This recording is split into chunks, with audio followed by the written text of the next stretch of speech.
Dylan, from the outside, it's hard not to draw comparisons to what happened this time last season. What do you see?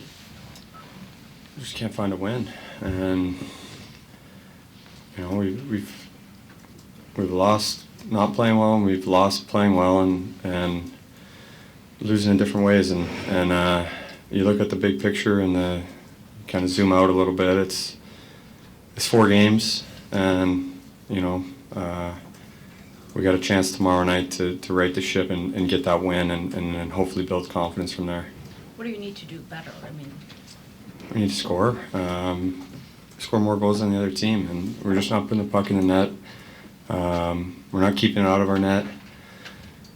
It's a 2-2 game there, and they get one, and then they get the fourth, and it's we kind of had lapses in our own zone, and we just can't do that at that time of the game.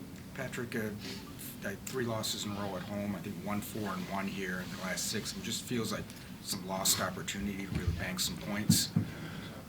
Yeah, for sure. I mean, especially when you look at the schedule and see that, we don't have many home games left. I think we might have 7 after this one tonight and 13 on the road. So, definitely opportunity missed. You've had a couple chances on the power play, too, in the third. Obviously, that would have been good to convert. Yeah. Yeah, I mean, I don't know. You can look at the power play and say it failed us tonight. You can also look at it and say, we had some looks. We could have scored here or there, and then all of a sudden you're 1 for 3, 2 for 3, 2 for 4, however many we had, and keeps us in the game or gets us ahead. I also think there were some chances when we were up 2-1 to make it 3-1. Those are big moments in the game. You get a 2-goal lead, all of a sudden it seems like a challenge for them to come back. So some missed opportunities there too. I think you outshot him every single period of the game. Was there something that you could point to? Is it Melka? Is it not getting enough traffic? Anything come to mind? Well, he was good, but we had, like Kane said, especially 2-1, we had chances, and it's just not bearing down and understanding how big those goals are, how especially at a time right now when they're hard to find and games are tight. Todd always says it's a race to 3, and it would have been nice to I had a couple looks myself in the first, and just to bear down and put it away and get up 2. Dylan, you know what the situation is late in the season. Deadline tomorrow, you guys just sort of on the cusp there. 4 straight losses is kind of hard to build a case that you should go for it or shouldn't. How do you guys feel about this going into the deadline tomorrow, and have you made a case to get more? Well, like I said, you zoom out from Christmas time and you look at, we talked about it as a group yesterday, how far we've come and how we didn't really see ourselves in this position, but we put the work in and we got ourselves here, and that body of work, I believe, especially with losing Fish today was hard for our room, and then Mays came up, and that was kind of another tough one to see, and we know what he's been through this season, and he's a great guy, and we wish him all the best, and we're thinking about him, but that's another tough one. So we'll see what happens tomorrow, but I feel we've made a case to continue to push the Sting and keep playing for the playoffs and try and get in. Dylan, do you sense feelings of last year or the year before creeping into the locker room at all? And if so, how do you combat those as this team's captain? Well, you have to play. You can't be looking outside, and you can't. We're not going to get into the playoffs with 66 points, so you have to show up to the rink and you have to play the games. You have to win hockey games to get in the playoffs, and you can't scoreboard watch. You can't hope it happens. You got to go out there and do it. And I think I said it after the Stadium Series game. There's still time, but like Kane mentioned, we don't have many home games left. We have to capitalize on a chance like tonight, and I thought we missed the opportunity. Well, it's easy to look for people from the outside just from a hockey perspective, but you mentioned Christian and you guys lose him from the roster today. What's it kind kind of like as a player when you go through something like that, a guy who's been here all year and then is no longer here and for those reasons? Yeah, it's hard. It's hard. I think so highly of him, and as a guy, a locker room guy, someone that just did anything for the team. I feel like you guys had a good sense of what he meant to all of us, and it's hard when he goes to a team, especially that we're battling with for the playoffs, and I've seen it a lot. It's part of the business, but it's not fun when he goes away for free. You lose by 2, but you double them in shots. It's 4 straight. Now, I'm just wondering, from your perspective, how far off you think things are right now. Well, you can be tricked a little bit by shots. Although we took a quick look, and I thought we had some good looks tonight. We talk about the race to 3, and if you don't win that, you put yourself in a real tough spot. And we didn't get to 3 again tonight. Had opportunities on the power play, and it's been real good for a long, long time. But I didn't think it had a lot of what's the word I'm looking for? Like substance to it. A little too cute, little saucer passes and stuff like that. Sometimes it has to be direct and scoring the rebound. I thought when we played 6-on-5, we had more of that mentality than we did on the power play. We lost a little momentum there. And by scoring, when given the chances, you protect yourself against some of the play that went into Gus's feet. That's a bad break. No one knows where the puck is, and it comes right to them. They had some bad breaks that went against them, but it didn't go in the net for us. So we've got to find a way to get on the right side of it. We've obviously got to play better defensively, get another save, but also give our goaltenders and our overall defensive game a little bit of breathing room for mistakes and for errors, and we haven't done a lot of that lately. So not that far off, really, just bad breaks here and there? Well, we're going to find out tomorrow. We're going to play again, and after the first period, really happy with the way we played. The second period, we go and get the lead. The power play, the penalty kill, we got dragged up a little bit high, and they ended up with a 2-on-1 down low. Mistake can happen. And then the third, it's a wide open game that anybody can win, and they found a way to capitalize. So are we far off? We're not winning right now. So we're not where we need to be. We're on the wrong side of the ledger. How much ground do we have to make up? Well, we're gonna find out. You Tough mentioned break earlier for Carter in his debut tonight. What's the diagnosis and prognosis there? Obviously didn't return after 2 shifts.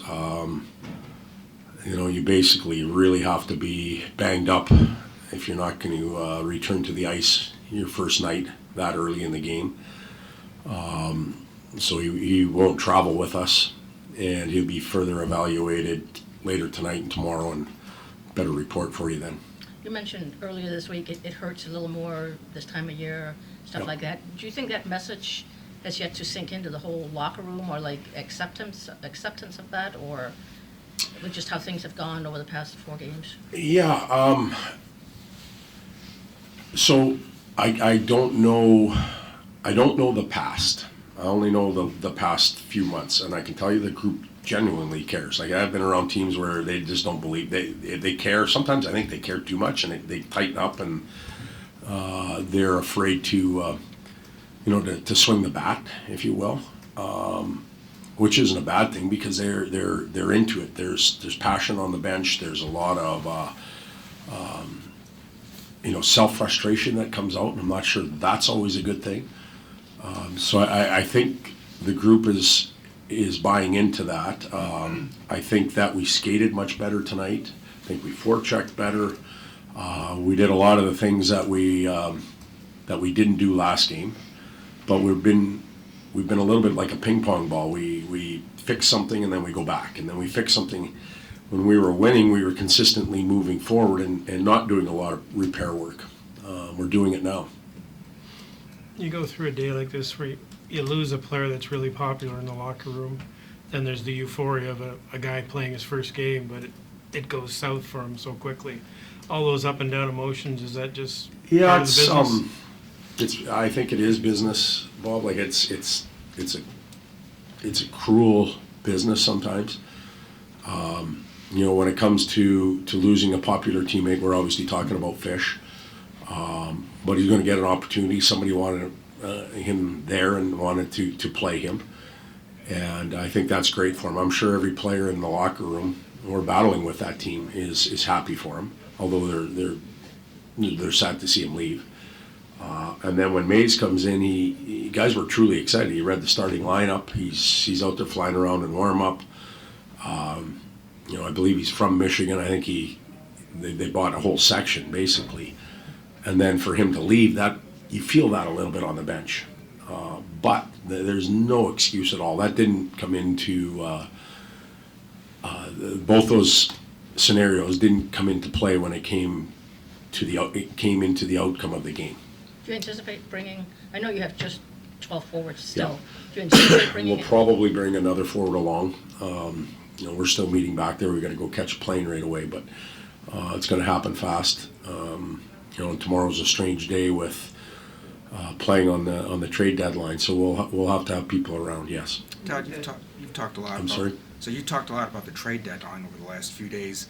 Just this losing streak, has that changed your outlook on what needs to be done or what should be done, or how do you feel about Not it? necessarily. We the organization will do whatever they can to make the team better for Saturday, because the trade deadline's on Friday, but for Saturday, for Sunday, and for training camp next year and moving forward. It's not just a short-term look, and it's not just a long-term look. It's looking at the group as a whole, and can we find players that fit our team better? Can we find players that will make us better now? Can we find players that'll help us with chemistry? That's all talked about all the time. So it doesn't necessarily change the approach, in my opinion.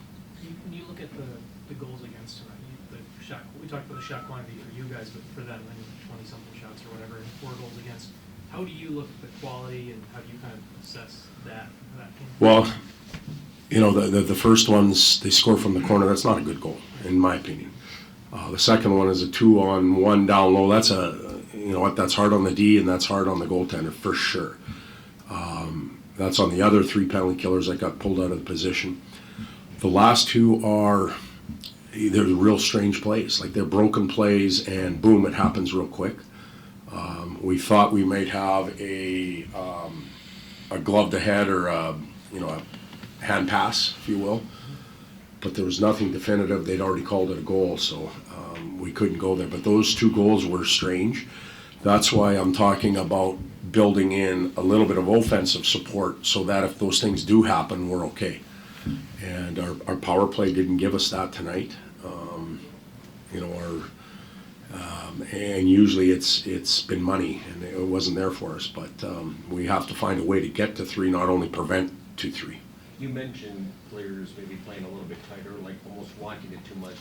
I know you haven't been here in the previous years, but could that be a function of, this is like the 3rd straight year that they've been right on the cusp, right at the deadline, right on the edge of it, and here we go again, pressure type of thing? Yeah, I'd like to answer no, but I don't know that for sure. I don't know what it's felt like in the past. I'd like to think no. I like to think that we are, we've learned from the past and we're mentally stronger. And the team, if you're going to go back 2 years, the team is significantly different now than it was then, and including last year. And I think we're our own group, and we're going to write, as I said the other day, we're going to write our own story. It's easy to tie it in, though. I know why you're asking those questions, and it makes sense. I'd ask them too. When you first got here, the Red Wings were struggling, and you declared in practice to basically just play hockey. You've done it your whole life. Is it just a matter of maybe getting back to that kind of simplicity to break out of this current struggle? A little bit of that, but I also talked about the belief system, and we were able to build it up, and now we're really getting tested. We went on the trip to Dallas. Where did we go? Florida. We went through Florida, went to Dallas, and ended up in Philly. And that was a tough trip, tough places to play, and came back. We got tested then, and we responded well. Well, we're deeper we're deeper in the whatever you want to call it now than we were then, and we're getting tested. But the group is capable of playing well and winning, and we just got to find a way to get it done.